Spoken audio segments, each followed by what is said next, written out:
لو عايز تنقل البي سي بتاعك من كده لكده فكمل الفيديو ده للاخر. طيب يا جدعان، اهلا بيكم في فيديو جديد. في فيديو النهارده بقى يا باشا هخليك تنقل الكمبيوتر بتاعك في حته تانية. هنغير واجهه الديسكتوب بشكل عام وهنخليها احترافيه اكتر. ومن غير ما اطول عليك واقول طول، حضر الشاي بتاعك وتعالى ورايا. اول حاجه هنعدلها وهي التاسك بار. هنخلي شكله شفاف كده وكأن الايكونز اللي تحت دي عايمه كده. هندخل على المتصفح ونكتب ترانسلوسنت تاسك بار او ترانسلوسنت تي بي، وسامحوني بقى لو الانجليزي بتاعي مش احسن حاجه يعني، فتعايشوا معايا. وندخل على اول لينك وبعدين ندوس داونلود وبعدين ستارت داونلود. هيحمل معانا وهنفتحه، وانا كنت عامله انستول قبل كده فمش هنثبته تاني، ولكن انتوا ثبتوه. انا هعمل له لونش على طول. زي ما انتوا شايفين التاسك بار اختفى والايكونز دي بقت عايمه كده لوحدها. ودلوقتي هنعمل واحد من احلى التغييرات اللي هنعملها. هنرجع تاني للمتصفح ونكتب لايفلي والبيب، وهندخل على اول موقع يقابلنا، وبعد كده هندوس داونلود وهحمله من انستيلر. وطبعا انا كنت محمله قبل كده فمش هحمله تاني، انتوا حملوه ثبتوه. انا دلوقتي هفتح البرنامج من عندي، وده البرنامج وحرفيا بينقل واجهه الكمبيوتر في حته تانية. ممكن تختار خلفيه زي دي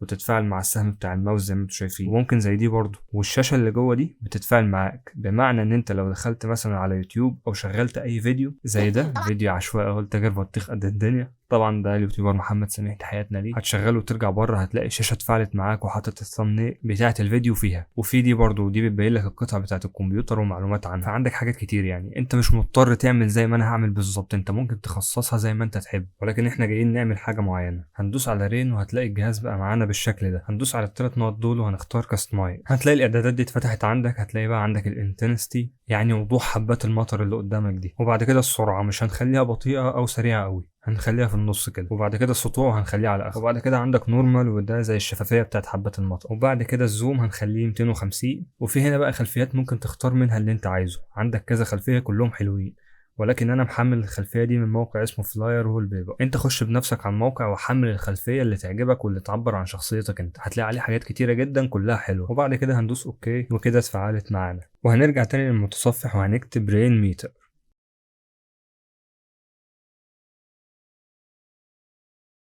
وهندخل على اول لينك قابلنا وهنحملها ونسطبها.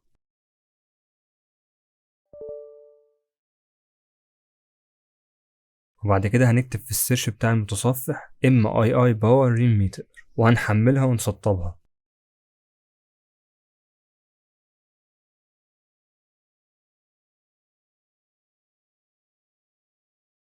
وبعد كده هنرجع للديسكتوب وندوس على السهم ده وندوس على علامة الرين ميتر، وبعد كده هندوس على MII باور وهنختار البي، ودي يعني بلاك.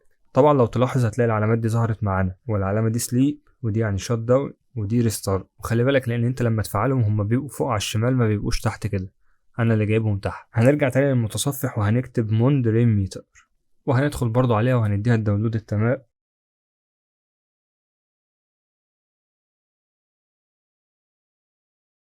ونسطبها. وبعد كده هنطلع هنلاقي عندك القائمة دي، هنختار 24 ساعة وهنختار الألوان من هنا، هنخليه أسود.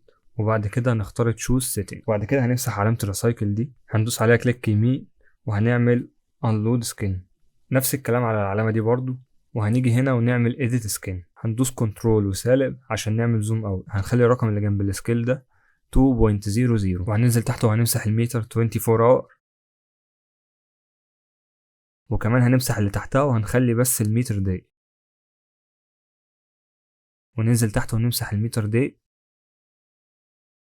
وندوس كنترول اس عشان نعمل سيف، او ندوس على فايل وبعد كده ندوس على سيف ونطلع. وبعد كده ندوس كليك يمين هنا وريفريش سكين، وبقت معانا بالشكل ده. هنحاول نجيبها في النص بالظبط على قد ما نقدر، ونرجع تاني لجوجل وندخل على جيت هاب ونكتب مونتري ريم ميتر. بصوا يا جماعه عشان ما تحتاروش في موضوع اللينكات ده، انا هحاول اسيبها لكم كلها تحت في الديسكريبشن.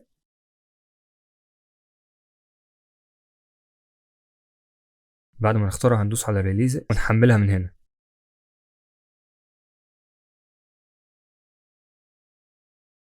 وبعد ما نحمل طبعا هنسطبها وهتلاقي القائمه دي طلعت لنا فيها حاجات كتير جدا بقى، زي مثلا الساعه دي وزي التقويم، وفيها الويدجت دي، ودي بتبين لك استهلاك قطع الجهاز زي البروسيسور برضه وكارت الشاشه. ولكن اللي انا هاخده فيهم وهي الساعه دي، هضغط عليها كليك يمين وهعمل لها وايب، وهاجي هنا تاني عشان افعل دول اللي انا كنت عاملهم الاول،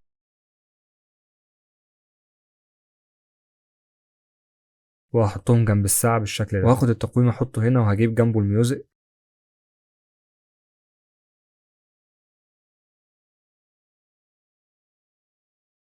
وبعد كده هختار النوتس وهحطها تحتهم بالشكل ده.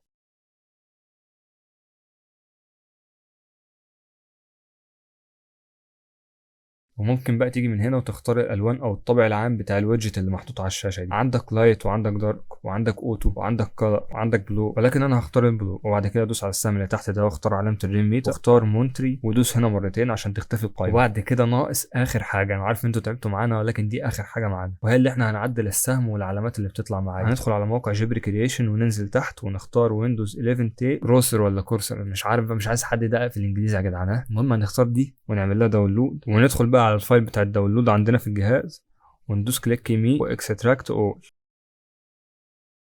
وبعد كده ندخل على كروسر دار، نيجي عند انستيل وكليك يمين وندوس على انستيل.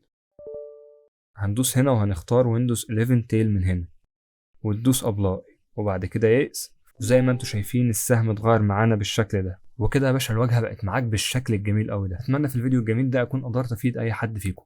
وبس كده، اتمنى الفيديو يكون عجبكم، ولو عجبكم ما تنسوش تدعمونا باللايك والسبسكرايب التمام بتوعكم، وابعتوا الفيديو ده لحد ممكن يكون محتاجه. وسلام.